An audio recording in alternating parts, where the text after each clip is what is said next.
समुद्र एक ठंडी, गहरी और डरावनी जगह है।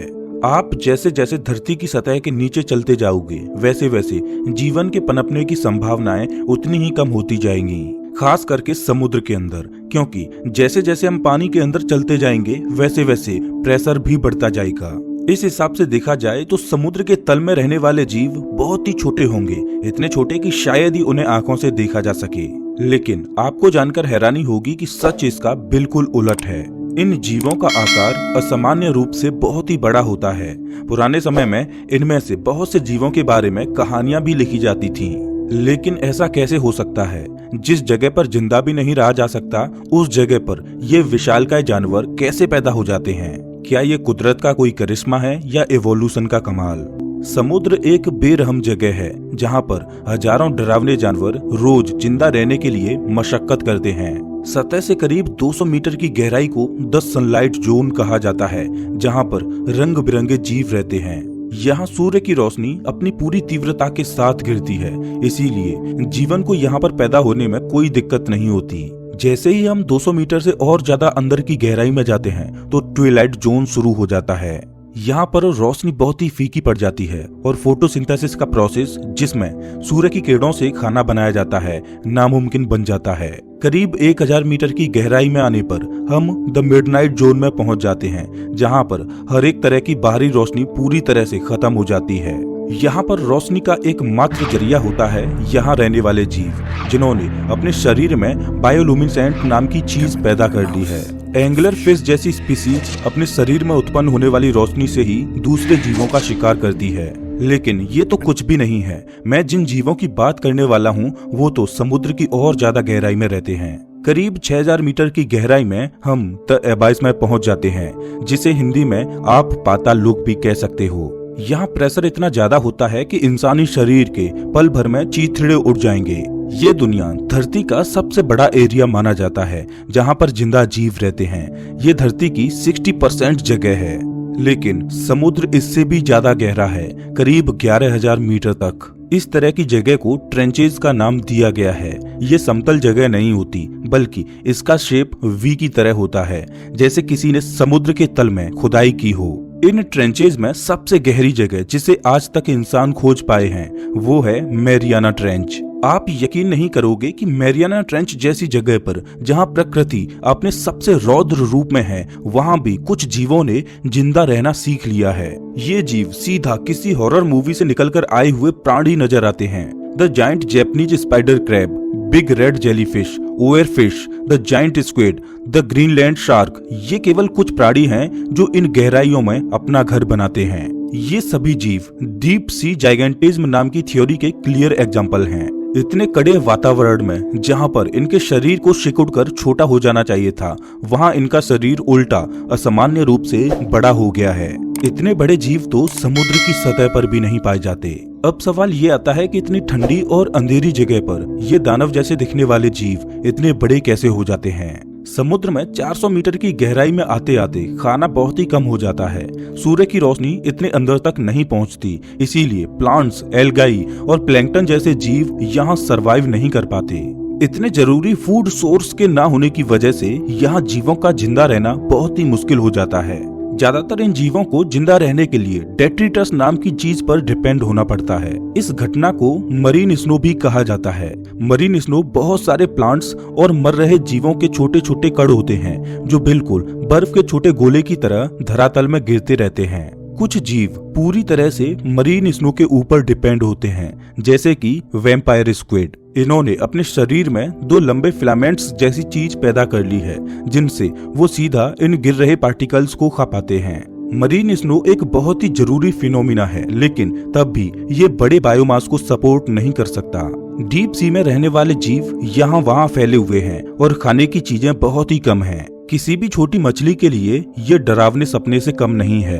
अंधेरे में से कब कौन सा जीव उन पर झपट पड़े उन्हें खुद नहीं पता होता। जो जीव मरीन स्नो नहीं खाते वो उन जीवों को खाते हैं जो मरीन स्नो खाना पसंद करते हैं। इतने कड़े पर्यावरण में लगभग हर एक जीव को एक टॉप प्रीडेटर के रूप में इवॉल्व होना पड़ता है। उन्हीं जीवों में आता है द जायंट स्क्विड। जब भी किसी वैज्ञानिक के सामने आप डीप सी की बात करेंगे तो वो वैज्ञानिक आपको द जायंट स्क्विड के बारे में जरूर बताएगा।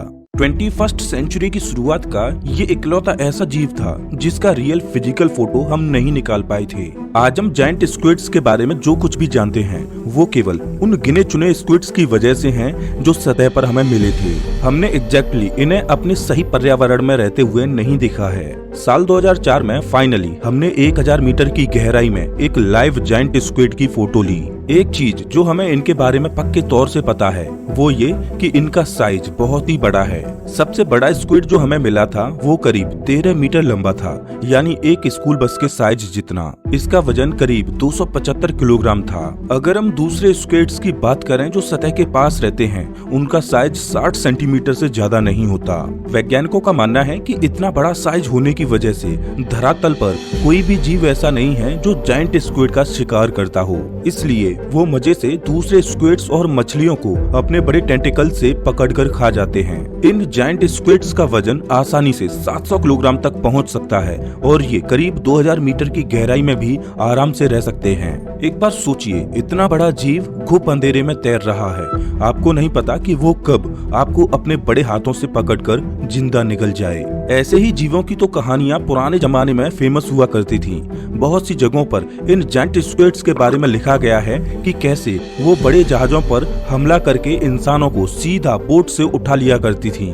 लेकिन ये जायंट स्क्विड्स हमें ये नहीं बताते कि समुद्र के तल में रहने वाले जीव कितने खतरनाक होते हैं, बल्कि स्पेसिफिकली ये एक दूसरी बड़ी चीज का खुलासा करते हैं। इन जायंट स्क्विड्स के इतने बड़े साइज का होने के बावजूद भी इनका मेटाबॉलिज्म बहुत ही स्लो होता है। जायंट स्क्विड क्लेबियर्स लॉ नाम के एक फिनोमिना को नेक्स्ट लेवल पर ले जाता है। क्लेबियर्स लॉ के मुताबिक जरूरी नहीं है कि अगर आपकी बॉडी बहुत बड़ी है तो आपको बहुत सारा खाना खाने की जरूरत है या आपका मेटाबॉलिज्म बहुत ही तेज हो। ये लॉ धरती पर रह रहे सभी जीवों के लिए अप्लाई होता है। अगर एक घोड़े का साइज एक चूहे से 1000 गुना ज्यादा है तो इसका मतलब ये नहीं है कि घोड़े को चूहे के मुकाबले 1000 गुना ज्यादा कैलोरीज खाना होगा। एक जायंट स्क्विड का मेटाबॉलिज्म रेट इतना कम होता है कि वो एक दिन में केवल 45 कैलोरीज ही खर्च करता है।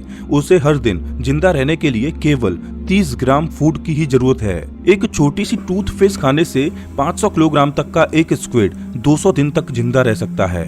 ये इस बात को दर्शाता है कि द जायंट स्क्विड एक बहुत ही स्लो लाइफ जीता है।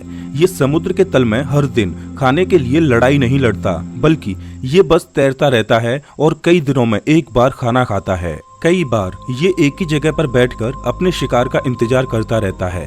इतने गहरे समुद्र में देख पाना भी मुश्किल होता है, इसीलिए इसके शिकार करने का ये सबसे बेस्ट ऑप्शन होता है। इन जायंट स्क्विड्स या कोलोसल स्क्विड्स की आंखें करीब 30 सेंटीमीटर तक बड़ी होती हैं।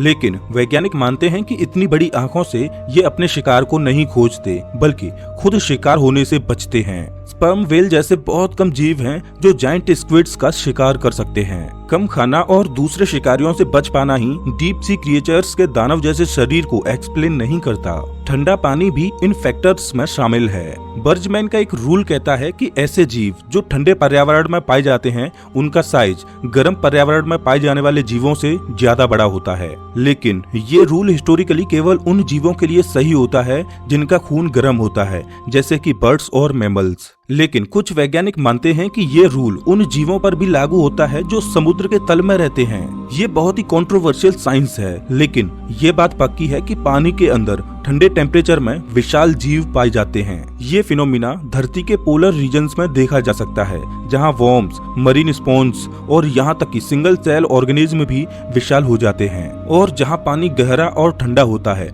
वहां एक और अद्भुत जीव पाया जाता है। मैं बात कर रहा हूँ द ग्रीनलैंड शार्क की। ये जीव दुनिया के सबसे अजीबोगरीब दानवों में से एक है। ग्रीनलैंड शार्क आर्कटिक ओशियन की सबसे बड़ी मछली है। इसका साइज 7 मीटर तक हो सकता है और वजन 1400 किलोग्राम तक भारी। ये 2000 मीटर की गहराई में ही रहना पसंद करता है, जहाँ का टेम्परेचर -2 से 7 डिग्री सेल्सियस के बीच होता है। ये इकलौता शार्क है जो पूरे साल आर्कटिक ओशियन के घटते हुए टेम्परेचर को सह सकता है। इस ठंडे पर्यावरण ने ग्रीनलैंड शार्क को न केवल बड़ा बनाया है, बल्कि कई मामलों में अमर भी बना दिया है। Greenland shark longest living vertebrates में आते हैं। मैं आपको बता दूं कि कुछ शार्क तो अमेरिका की खोज होने के पहले से जिंदा हैं। वैज्ञानिकों के मुताबिक उनकी एवरेज लाइफ 272 सालों तक होती है, जिनमें कुछ शार्क 500 सालों से भी ज्यादा जिंदा रहते हैं। इन शार्क की आंखों में मौजूद प्रोटीन उनके पैदा होने से लेकर मरने तक डिग्रेड नहीं होती, इसीलिए उसे एनालाइज करके इनकी एज का पता लगाया जा सकता है। इन टेस्टिंग के जरिए एक 5 मीटर शार्क की उम्र 272 से 512 साल तक बताई जाती है। ये शार्क 150 साल के होने के बाद अपने रिप्रोडक्टिव एज में पहुंचते हैं। बिल्कुल जायंट स्क्विड की तरह ही इनकी बॉडी में भी स्लो मेटाबॉलिज्म होता है, शायद इसीलिए ही ये इतने सालों तक जिंदा रहते हैं। ये भी समुद्र में रोज खाने के लिए लड़ाई नहीं लड़ते, बल्कि घात लगाकर अपने शिकार के आने का इंतजार करते रहते हैं। समय के साथ इनकी आंखें बहुत ही कमजोर हो जाती हैं। ऊपर से ये पहले से ही अंधेरे समुद्र में रहते हैं। जरा सोचिए, 500 सालों तक गहरे पानी में बिना आंखों के बस तैरते रहना, ये किसी को भी डराने के लिए काफी है। आज के समय में हम डीप सी के बारे में बहुत ही कम जानते हैं, लेकिन इतना हमें जरूर पता है कि ये एक बहुत ही डेलिकेट इकोसिस्टम है। एक छोटा सा बदलाव भी यहाँ रहने वाले जीवों के लिए जानलेवा साबित हो सकता है। Over fishing, deep sea mining, plastic pollution और क्लाइमेट चेंज की वजह से ओशियन केमिस्ट्री में हो रहे बदलाव से डीप सी इकोसिस्टम को बहुत खतरा है। आपको जरूर ऐसा लगता होगा कि ये जीव किसी दूसरे प्लैनेट पर रहते हैं, लेकिन सच यही है कि ये जिंदा रहने के लिए हमारे ऊपर ही डिपेंडेंट हैं। और वैज्ञानिकों का मानना है कि कई मामलों में हम भी इन पर डिपेंडेंट हैं। आज हम दूसरे प्लैनेट पर एलियन लाइफ को खोजने में इतने व्यस्त हो गए हैं कि अपनी ही नाक के नीचे रह रहे इन जीवों को अनदेखा कर देते हैं। अगर देखेंगे तो हमें पता चलेगा कि समुद्र भी बहुत से राज छुपाए बैठा है। तो दोस्तों, इस वीडियो में बस इतना।